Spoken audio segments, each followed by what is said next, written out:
Հո դու ղզիկ չես, ինչ ես լացում, մի լացի,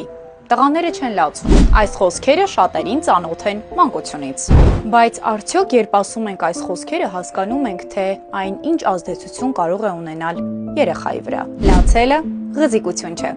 Լացելը զգացմունք արտահայտելու բնական ձև է։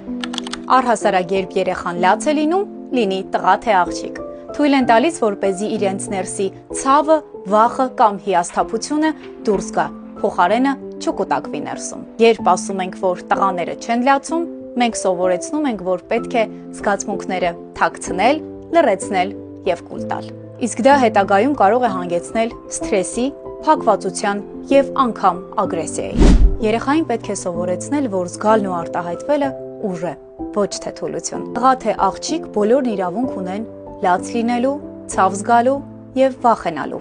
Այդպես երեխան սկսում է ավելի լավ